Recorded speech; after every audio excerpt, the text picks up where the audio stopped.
CIA chemist Sidney Gottlieb headed up the CIA's MKUltra program, the goal of which was to develop a mind control drug that could be weaponized against enemies. The CIA had become convinced that communists had discovered a drug or a technique that would allow them to control human minds. Thus, the CIA began its own secret program called MKUltra. Some of Gottlieb's experiments included unwitting subjects who endured psychological torture ranging from electroshock to high doses of LSD. According to author Stephen Kinzer, who wrote Poisoner-in-Chief, Sidney Gottlieb and the CIA's Search for Mind Control, Gottlieb's goal was to find a way to take control of people's minds, and he realized it was a two-step process. In the book, Kinzer writes that Gottlieb believed that, first, you had to blast away the existing mind. Second, you had to find a way to insert a new mind into the resulting void. The number of people who died as a result of these experiments is unknown due to the top-secret nature of the program, but a number did, and many other lives were permanently destroyed. After MKUltra shut down in the 1960s, Gottlieb went on to lead a CIA program that created poisons and high-tech gadgets for spies to use. The CIA brought LSD to America as part of the search for drugs that would allow people to control the human mind. The CIA became aware of the existence of LSD, and Gottlieb arranged in the early 1950s for the CIA to pay $240,000 to buy the world's entire supply.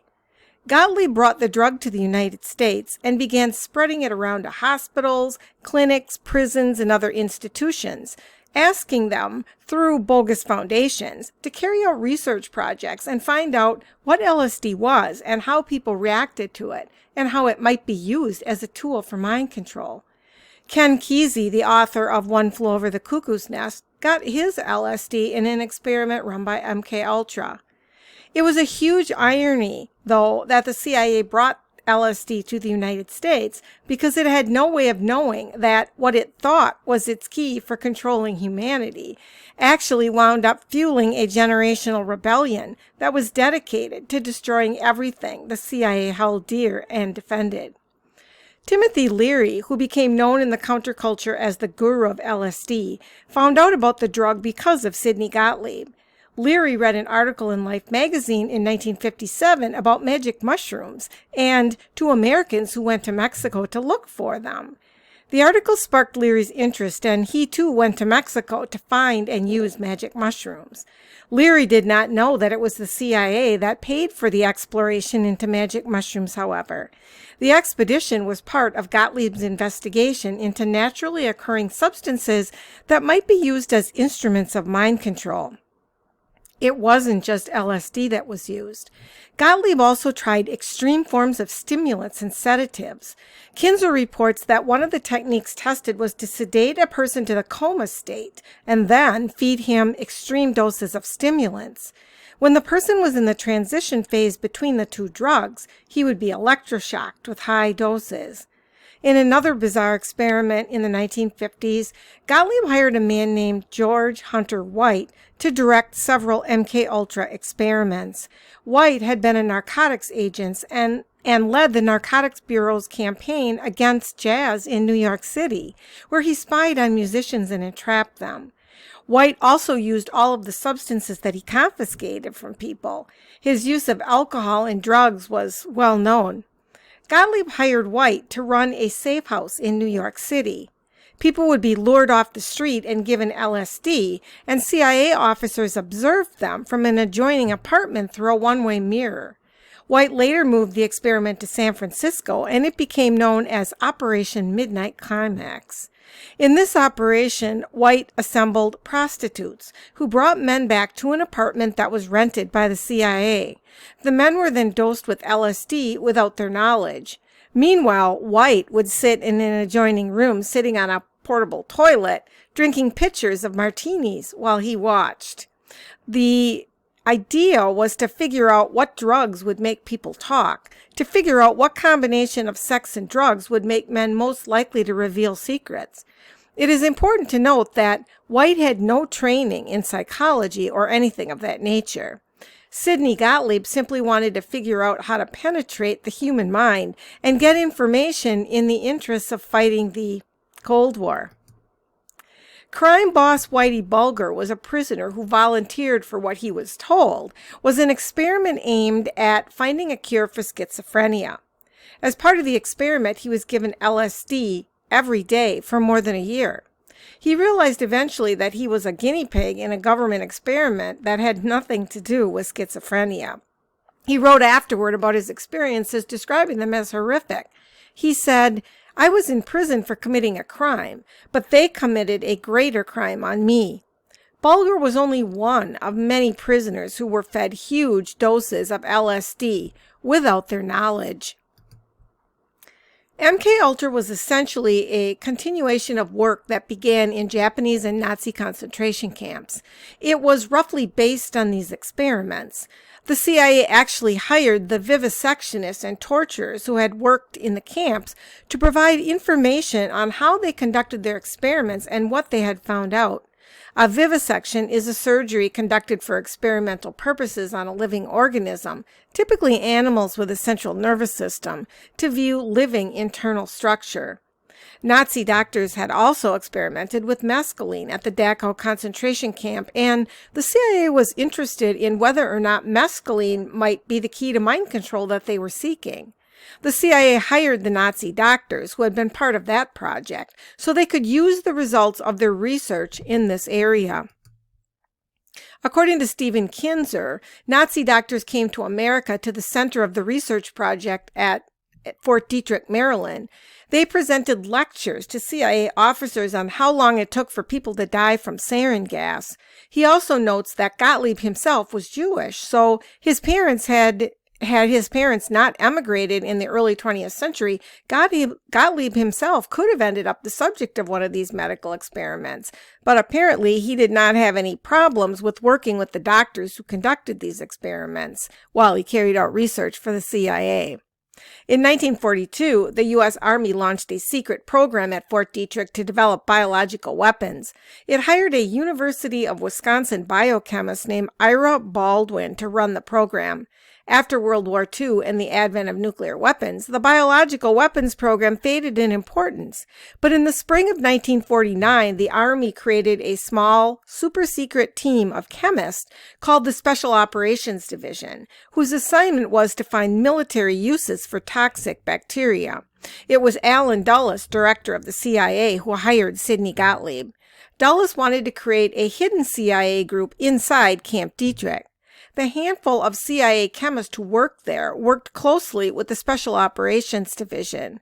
There were scientists outside the small group who did not know what was taking place, but suspected something was going on.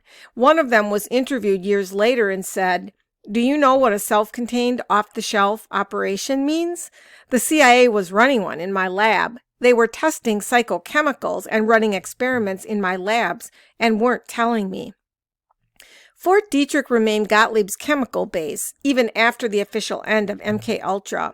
He used it to develop and to store the CIA's arsenal of poisons, including biological agents such as smallpox, tuberculosis, and anthrax, as well as organic toxins such as snake venom and paralytic shellfish poison.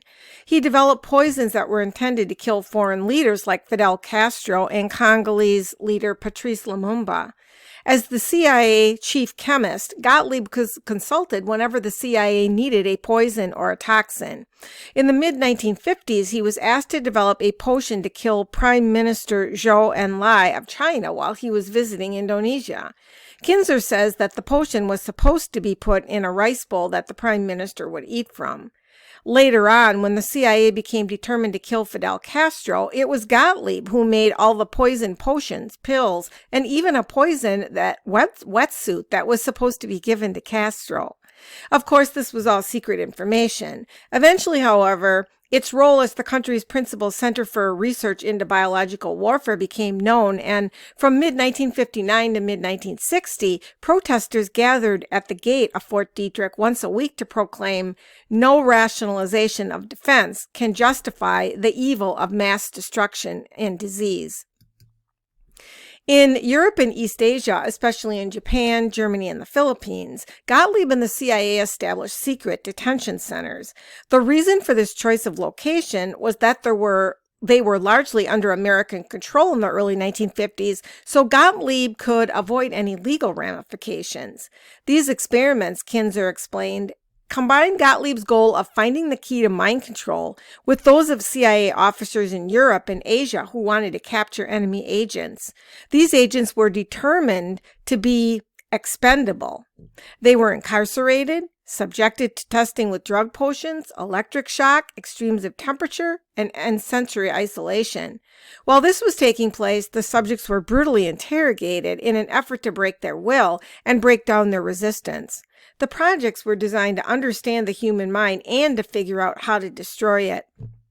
Kinzer describes Gottlieb as a man who had a license to kill. He was able to get human subjects for his experiments across the United States and the world and subject them to a level of abuse that even killed some of them. All of this with no accountability. Gottlieb never had to report to anyone. His main goal was to master mind control as a key to global world power. Though Gottlieb technically was under the supervision of his boss, Richard Helms, and the CIA director, Allen Dulles, for the most part, no one really wanted to know what he was doing. Richard Helms became the CIA director in 1966. President Richard M. Nixon, when elected, removed Helms as director.